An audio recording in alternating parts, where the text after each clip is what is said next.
জেলা এবং দায়রা জজ আদালতের যুগ্ম জেলা জজ আদালতের রায়ের জন্য অপেক্ষমান গুরুত্বপূর্ণ মামলার নথি চুরি, চাঁদা দাবি এই অভিযোগে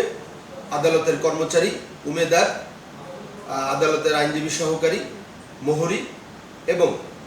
জেলা যুগ্ম জজ দ্বিতীয় আদালতের পিয়ন গ্রেফতার। গত 21শে মে সন্ধ্যার সময় সম্মানিত জেলা এবং দায়রা জজ মহোদয় পুলিশ সুপারকে জানান যে যুগ্ম জেলা এবং দায়রা জজ দ্বিতীয় আদালতের রায়ের জন্য অপেক্ষমান গুরুত্বপূর্ণ একটি মামলার নথি চুরি হয়ে গেছে এবং আদালতের কর্মচারীকে জনৈক ব্যক্তি সেই চুরি হওয়া নথি ফেরত দেওয়ার বিনিময়ে 30,000 টাকা চাঁদা দাবি করছে। এই সংবাদ গ্রহণ করার পরপরই পুলিশ সুপার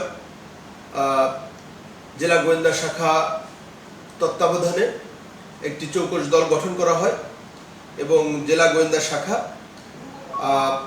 আপনার তথ্য প্রযুক্তি বিশ্লেষণ করে অভিযান শুরু করে এবং তারা নওগাঁ জেলার বিভিন্ন স্থানে রাতভর অভিযান করে এবং অভিযানের এক পর্যায়ে তথ্য প্রযুক্তির মাধ্যমে আমরা মূল চোরকে শনাক্ত করি এবং মূল চোরকে শনাক্ত করার পর রাজশাহীর বাগমারা, নওগাঁ সদরের শৈলাগাছি, সিংবাচা বাজার থেকে আসামি SM আকাশ,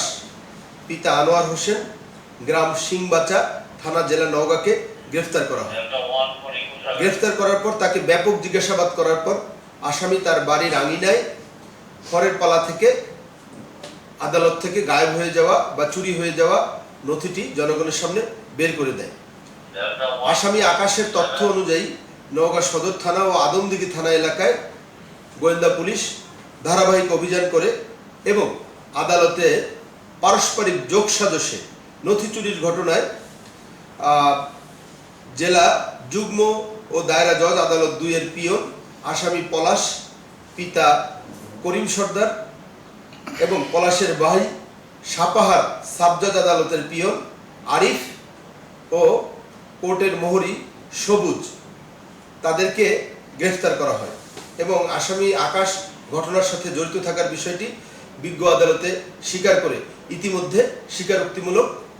জবানবন্দি দিয়েছেন। অর্থাৎ